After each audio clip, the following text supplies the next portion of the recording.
The sun was harsh and unforgiving that afternoon, glowing off the glass buildings of the city and turning the sidewalks into shimmering mirrors of heat.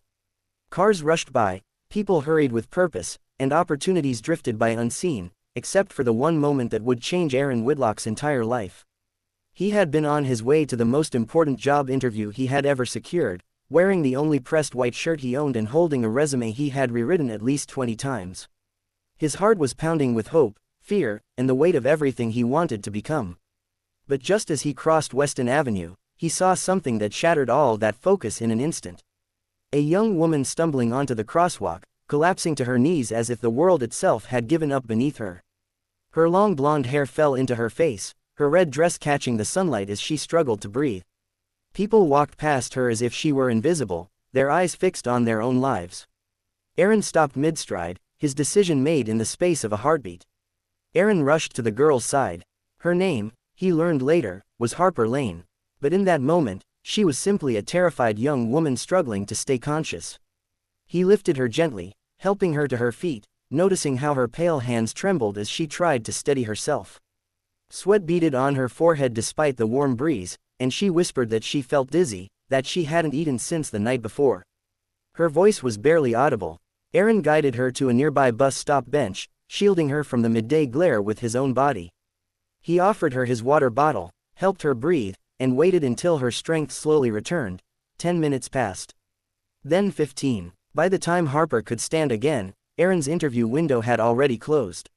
His heart sank, but he didn't let it show. He helped her call a ride, waited until she was safely inside, and gave her a reassuring nod before turning away. He walked in the opposite direction with heavy steps, knowing very well what he had sacrificed. Aaron reached the company building where he had hoped to interview, a towering structure of steel that seemed to look down at him with indifference. At the lobby reception desk, he was told politely and emotionlessly that the interviews had ended. The hiring manager had left. The decision had been made. He stood there feeling the air knocked out of him, not by the heat, not by the long walk, but by the heavy sinking realization that kindness had cost him a chance at changing his life. The receptionist's expression softened when she saw his disappointment. But rules were rules. Aaron walked back outside, his shadow stretching long on the hot pavement as if following him in sympathy. For the next week, Aaron returned to his routine of small part-time jobs, delivering packages, cleaning a storage facility at dawn, and sorting inventory in a dusty warehouse. He never mentioned to anyone what had happened. He didn't regret helping the girl. He simply regretted that the world didn't reward moments like that. Bills piled up, his hopes dimmed. He wondered if he was destined for a life that never seemed to rise above survival. But life in its mysterious ways had seen everything. One Thursday morning, just after finishing a delivery shift, Aaron received an unexpected phone call. The voice on the other end belonged to a woman named Celeste Rayner, the executive assistant to the CEO of Western Industries, the same company where Aaron had lost his interview. Aaron's breath caught in his throat as she asked him to come in immediately, not for an interview, but for a meeting personally requested by the CEO. Shock and confusion tangled inside him.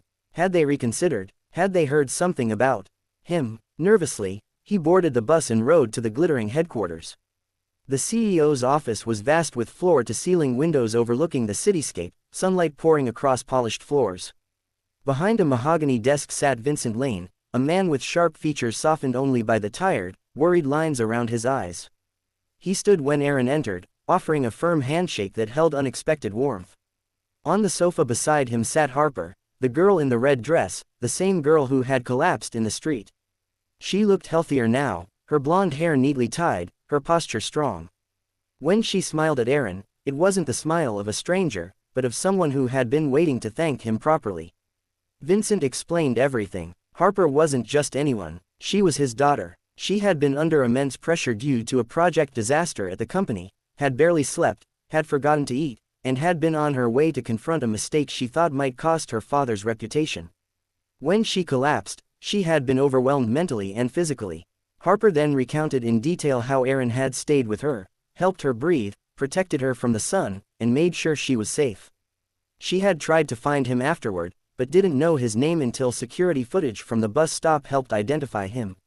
Vincent looked at Aaron with genuine gratitude, telling him that character mattered more than credentials. Anyone can prepare for an interview, he said, but not everyone chooses compassion over self-interest.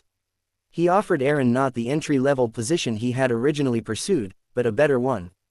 An assistant coordinator role with training included full benefits and long-term growth opportunities. Aaron stood there speechless, tears lingering at the corner of his eyes. The reality of the moment hitting him in waves. He had lost an opportunity, yes, but by doing the right thing, he had gained something far greater. And so, Aaron began a new chapter, one born not from ambition alone, but from kindness, courage, and a split-second choice that revealed who he truly was. Sometimes life closes a door not to punish us but to lead us toward a better one. And sometimes the goodness we show in our quietest moments becomes the very reason our destiny changes.